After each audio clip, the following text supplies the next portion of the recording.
नमस्कार, आप देख रहे हैं N20 लाइव। मैं आर रॉय आप सभी दर्शकों का एक बार फिर से स्वागत करता हूं। जैसा कि N20 लाइव की टीम हर एक पंचायत में जाके वहां के ग्राउंड रिपोर्ट दिखा रही है और ये बता रही है जनता को कि विगत 5 साल में इस पंचायत का कितना विकास हुआ। तो आप भी यहाँ के पंचायत के बारे में जान चुके हैं, जो सिवान जिला के नौतन प्रखंड के अंतर्गत आता है खलवा पंचायत। उसका भी ग्राउंड रिपोर्ट आपको कुछ दिन पहले दिखाया गया है और आज हम मौजूद है खुद खलवा पंचायत में। और यहाँ पे आने का सिर्फ मेरा एक ही उद्देश्य है कि चुनाव आयोग द्वारा चुनाव की घोषणा हो गई है और सारे प्रत्याशियों का जनसंपर्क भी शुरू हो चुका है। तो उसी क्रम में हमारे साथ एक यहाँ के मुखिया प्रत्याशी हैं जो किसी परिचय के मोहताज नहीं है और पंचायत की हर एक जनता इनको जानती है। इनके कार्य के लिए इनके समाज सेवी के नाते भी जानी जाती है। तो अमित उर्फ ये पिंटू बाबा के नाम से भी जाने जाते हैं। तो आइए इनसे आपको मिलवाते हैं। स्वागत है हमारे चैनल पे आपका। नमस्कार। तो जैसा कि सारे प्रत्याशियों का दौरा तेज हो चुका है, चुनाव आयोग जैसे ही डेट का घोषणा किया सब लोग जनसंपर्क करना शुरू कर चुके हैं, लेकिन आप तो विगत कई वर्षों से जनता के बीच में लगे हुए हैं। तो क्या आपकी तैयारी कहाँ तक पहुँचाई है, बताइए। मेरी तैयारी कुछ नहीं है कि मैं किसी पर्टिकुलर कोई चीज़ का तैयारी कर रहा हूँ। मेरा जो काम है, जो काम करने का तरीका है वो और लोगों से अलग है। और लोग मेरा पॉजिटिव थोड़ा वर्क है कि कोई अगर स्कूल में बच्चा जा रहा है, उसकी पढ़ाई कोई काम से रुक रही है तो उसको हेल्प करना, कोई चीज़ किसी का जन समस्या है तो उसको सुधार करना, किसी के रात में तबीयत खराब हो जाता है। हमारे द्वारा एक फ्री एम्बुलेंस सेवा फरवरी से दिया गया है जिसमें कोई भी कॉस्ट नहीं लिया जाता है। अगर कोई अपने मन से तेल भरा दिया तो भरा दिया, नहीं तो लिया नहीं जाता। तो जैसा कि ये लेके हम तीसरा बार आपके पंचायत में आए हुए, इसके पहले भी 2 बार आपके पंचायत में आ चुके हैं और जान चुके हैं। तो यहाँ के लोगों से हमको आपके बारे में फीडबैक आपका जानने को हमको मौका मिला था। लोग बोल रहे थे कि शायद वो पहला ऐसा कैंडिडेट है इस पंचायत का जो चुनाव जीतने से पहले ही हम लोग के सेवा भाव में लगे हुए हैं और एक फ्री एम्बुलेंस सेवा भी हम लोग को दिए हुए हैं। और बहुत जगह हम लोग भी खुद देखते हैं, बहुत सारे पंचायतों में हम लोग जाते हैं तो जो भी प्रत्याशी लोग होते हैं उन लोगों का वादा होता है जनता से, अगर जनता हमको जिताएगी चुनाव में तो जीतने के बाद से ये सब काम हम करेंगे। और आप जीतने से पहले ये सारा काम कर चुके हैं। जनता की नज़र में खुद आप एक हीरो बन के उभर चुके हैं। जनता को जो जरूरत चाहिए वो आप दे चुके हैं। तो क्या आपको लग रहा है कि ये तमाम जो कार्य आप जनता के हित में किए हैं, जनता उस कार्य को देखते हुए अगली बार चुनाव में वोट करने जाएगी? जी हाँ, इस बार सभी जहाँ भी हम लोग जा रहे हैं, पूरे पंचायत के हर गांव में, हर तबका में, हर टोला में सारे लोगों का आश्वासन भी है और सारे लोग को एक मेरे से कुछ आशा बन रहा है कि ये रहेंगे तो कुछ करके दिखाएंगे। अभी तक जो भी काम हुआ है विगत 20 वर्ष में, चूँकि हमारा जो पंचायत है वो मुख्यालय से 30 किलोमीटर दूर है, कोई भी योजना सही से लागू नहीं होता है। और जो भी पूर्व मुखिया बने हैं वो 8वां 9वां पास वाले बने हैं और इनको सिर्फ ब्लॉक तक ले सीमित है। तो वहाँ से जो फंड आए उसी में थोड़ा भ्रष्टाचार कर लो और थोड़ा भी काम कर लो। रोड बन गया तो नाली नहीं है, वो यहाँ भी आपको दिखेगा। तो एक प्रॉपर ग्रामीण भाइयों से ग्राम सभा करके जो हमारे माननीय मुख्यमंत्री जी का जो एक साथ निश्चय है उसके तहत काम ये लोग नहीं करते हैं।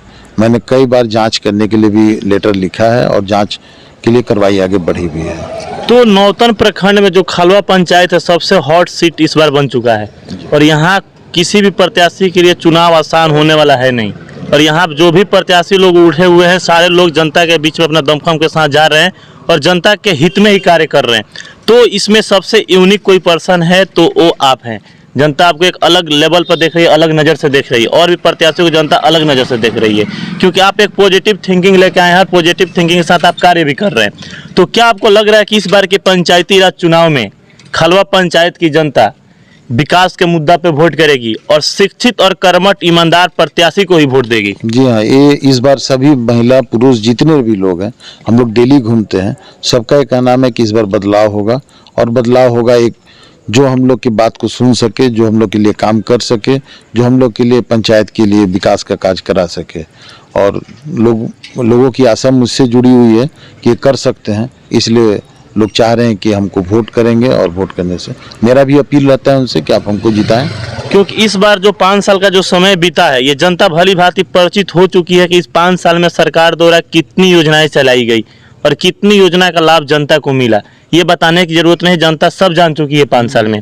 और किस तरह से योजनाओं को धरातल पर उतारा गया और कैसे कार्य का क्वालिटी रहा है ये भी जनता परिचित हो चुकी है। तो क्या आपको लग रहा है इस बार का जो चुनाव होगा, जो भी मुद्दा छोड़े हैं वर्तमान लोग, उस मुद्दा का फायदा आप लोग को मिलेगा? फायदा तो मिलेगा, इसके साथ साथ बहुत सारे ऐसी योजना है जो हमारे पंचायत में आज तक लागू नहीं हुआ है। बहुत लोग ऐसे हैं जिनके वृद्धा पेंशन था, हमारे वर्तमान मुखिया ने उनका नाम कटवा दिया है। राशन कार्ड से वंचित लोग हैं, ऐसे घर लोग वंचित हैं जिनको आवास नहीं मिला है, जिनके पास अपना सिर्फ करकट रखने का भी पैसा नहीं है, उनको ना नल जल दिया गया ना घर दिया गया अपने दबंगई पर। और ऐसे लोगों को दिया गया जिसका पहले से 4 मकान है और 6 इंदिरा आवास पास करके उनकी दुकान बना दी गई है। इस तरह के लोगों के साथ हमारे मुखिया का साठगांठ रहा है और इसी का वो जातिगत भेदभाव करते हैं। तो जैसा कि सारे प्रत्याशियों का कुछ ना कुछ अपना मैनिफेस्टो है, अपना टारगेट है, उसके अनुसार वो लोग जनता के समक्ष जा रहे हैं और वो बातों को रख रहे हैं और वादा भी जनता से कर रहे हैं कि जीतने के बाद ये चीज़ें हम करेंगे। लेकिन आपका जो मैनिफेस्टो हमको लग रहा है वो चुनाव जीतने से पहले ही आप जनता तक पहुंचा चुके हैं। नहीं, खैर उसमें भी कुछ ना कुछ और भी आपका मैनिफेस्टो होगा, उसके बारे में जनता से शेयर कीजिए। मेरा जो आगे का जो वादा है वो सरकार पैसा दे या ना दे, बनने के 7 दिन के अंदर में पहला एक शमशान घाट हम अपनी तरफ से बनाएंगे और एक छठ घाट जो हम भोरे पंचायत में देखे हैं जो गोपालगंज जिला में है, जहाँ सरकार के द्वारा बनाया गया और हमारे पंचायत में एक भी नहीं है। महिला शक्ति केंद्र का गठन नीति आयोग का ये पहला रूल है कि महिला शक्ति केंद्रों जहाँ महिलाएं आकर के कुछ व्यापार कर सकें, कुछ कर सकें, कुछ ट्रेनिंग पा सकें, वो यहाँ पे नहीं है। हमारे तरफ से सिलाई मशीन लगा करके जो महिलाएं हैं उन लोग को कुछ स्वरोजगार का सुविधा उपलब्ध कराया जाएगा। ये मेरे द्वारा संचालित होगा जिसमें सरकार की कोई फंड नहीं है, कोई फंड की जरूरत नहीं है हमारे द्वारा। मतलब इस महीना भी अगर आचार संहिता नहीं लगा होता तो चालू हो गया होता। दूसरी बात क्या है कि बहुत सारी इतनी योजना है जो कि हमारे पूर्व के सारे मुखिया तो उनको जानकारी नहीं है, वो करना नहीं चाहते हैं और हम लोग फॉलो करते हैं। रितु जायसवाल को जो सीतामढ़ी सिंहवासिनी से मुखिया है उनको फॉलो करके हम लोग काम करेंगे। भ्रष्टाचार होगा नहीं, वार्ड काम कराएंगे और वहाँ के जो भी लोग बेरोजगार होंगे लड़का लोग वही लोग कराएंगे। 1 भी रुपया कमीशन ना तो ऑफिस में जाएगा और ना किसी और को खाने देंगे। ये तो बहुत बड़ी बात आप बोल रहे हैं कि जैसे सरकार की योजनाओं पे हम डिपेंड नहीं रहेंगे और चुनाव जीतने के 7 दिन के अंदर जो मेरा मैनिफेस्टो है, जो मेरा जनता से वादा है वो धरातल पे दिखाई देगा। क्योंकि सरकार के ऊपर डिपेंड है नहीं, सरकार जो योजनाएं देगी तब तो धरातल पे पहुंचेगी, लेकिन आप खुद अपने तरफ से इन तमाम जो वादे किए हैं जनता से उसको आप धरातल पे पहुंचाने का काम करेंगे। तो जैसा कि हम लोग बहुत जगह जा रहे हैं, देख रहे हैं कि जो सरकार की जो योजनाएं हैं और सरकार जो पैसा दे रही है वो अभी सही सलामत धरातल पे नहीं उतर पा रहा है।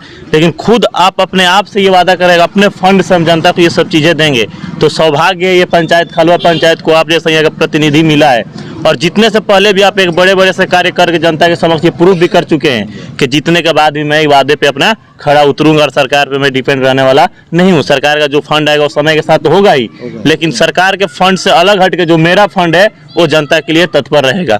तो क्या आपको लग रहा है कि इस बार खलवा पंचायत की जनता जाति मजहब धर्म से ऊपर उठकर एक विकास करने वाले पुरुष के साथ जुड़ेगी और इस पंचायत को एक विकसित पंचायत बनाने में अपना योगदान देगी? प्रतिदिन लोग पिछले हम लोग 1 साल से डेली यहाँ पे घूम रहे हैं। करीब 17,000 किलोमीटर सिर्फ 8 महीने में गाड़ी से हम लोग इसमें घूमे हैं। पैदल का तो अलग बात है।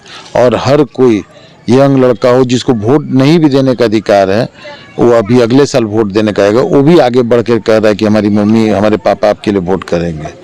तो हम लोग उस रास्ते पे चल रहे हैं और सारा लोग कहीं भी जाते हैं तुरंत मुखिया जी बोलना चालू कर दिए हैं कि मुखिया जी। तो सुनने में ठीक लगता है, बट वक्त पे वो लोग मुखिया बनाएंगे भी और बनाएंगे तो उनके सारे वादे पर, क्योंकि हम लोग बाकी कोई चीज वादा नहीं किए जो ऐसा नहीं जो हम लोग कर ना सके। हाँ, भ्रष्टाचार नहीं होने देंगे, उसके लिए चाहे कुछ भी हो जाए। पब्लिक साथ में रहेगी तो किसका मजाल है कि हमसे घूस मांग देगा। सही बात है। और कम से कम बाकी प्रत्याशियों से ज़्यादा पढ़े लिखे हैं, इतना हमको मालूम है। तो ये सही बात है, एक पढ़ा लिखा शिक्षित कैंडिडेट रहेगा तो अधिकारी के सामने अपने लेवल से बात करेगा और उससे कोई भी घूस कमीशन मांगने से पहले 100 बार सोचेंगे। लेकिन जो एक मुखिया का पद होता है, गरिमा का पद होता है, उसको भी बनाए रखना उन लोगों का फर्ज बनता है। लेकिन 5,000 जनता उनको वोट देके मुखिया चुनती है, यानी 5,000 लोगों का वो मालिक होते हैं। लेकिन ब्लॉक में जाने के बाद एक जेई के सामने, एक पंचायत सचिव के सामने वो लोग झुक जाते हैं, जबकि 5,000 लोगों का पावर उनके अंदर निहित होता है। लेकिन उस पावर का वो लोग यूज नहीं कर पाते हैं क्योंकि उनके अंदर वो शिक्षा नहीं होती है, वो संविधान का ज्ञान नहीं होता है। लेकिन वहीं पे पढ़ा लिखा इंसान जब जीत के जाएगा तो अपने पावर का भी यूज करेगा, अपने जनता उसको उतना पावर दी हुई है, 5,000 लोगों का पावर उसके अंदर निहित है, वो पावर को वहाँ पर यूज करके जनता के हित में कार्य करेगा और बिना कमीशन का कार्य करेगा। तो अंत में हमारे चैनल के माध्यम से खलवा पंचायत की जनता से क्या अपील कीजिएगा जो चुनाव आने वाला है उसके लिए? मैं हर घर में जाकर के ही अपील हम लोग कर रहे हैं कि अगर आप 4 बार धोखा खाए हैं मुखिया चुनने में, तो एक बार और सही मौका दीजिए। आपको अगले 3 महीना में जीतने के बाद समझ में आ जाएगा कि इस बार जो मुखिया बना है वो अलग है, वो जो काम कर रहा है वो काम कोई और नहीं कर सकता है। अभी सिंपल सा एक छोटा सा योजना आया है प्रधानमंत्री जी का महिलाओं के लिए। ये संदेश हम देना चाहेंगे अपने पंचायत के लोगों के लिए। महिला जो बेरोजगार हैं उनके लिए सिलाई मशीन फ्री योजना है, और वो बिहार में 50,000 सिलाई मशीन बटेगा। हमारे किसी भी मुखिया ने ऐसा अवेयरनेस का प्रोग्राम नहीं चलाया कि महिलाएं फॉर्म भर सके। हम लोगों ने फेसबुक सोशल मीडिया के माध्यम से सारे को सूचित किया है कि आप लोग इसमें अप्लाई करें। कुछ लोग को मिल जाएगा तो जिंदगी चलेगी, उनकी स्कूल के बच्चे का फीस भराएगा। सही बात है। तो 5 साल लंबा इंतजार करने के बाद एक दिन वो आता है जिसको जनता की इंतजार होती है। वो दिन है 20 अक्टूबर, जिस दिन को खलवा पंचायत की हर जनता का इंतजार है। और 20 अक्टूबर को वोट करने से पहले एक बार अपने दिमाग और दिल का यूज कीजिए और सोच समझकर वैसे प्रत्याशी को वोट दीजिए जो आने वाले 5 साल को संवारे और आपके बच्चों के भविष्य के बारे में सोचे। तो हमारे साथ आज मौजूद थे खलवा पंचायत के एक मुखिया प्रत्याशी अमित सिंह उर्फ पिंटू सिंह के नाम से भी जाने जाते हैं। ऐसे तो इनको पूरा खलवा पंचायत समाज सेवी की नज़र से देख रहा है और बहुत दिनों से ये लोगों की सेवा में लगे हुए हैं और चुनाव जीतने से पहले बहुत कुछ ये जनता के लिए कर चुके हैं। फ्री एम्बुलेंस सेवा इनका पंचायत में अवेलेबल है फरवरी माह से ही, और जनता उसका लाभ भी ले रही है।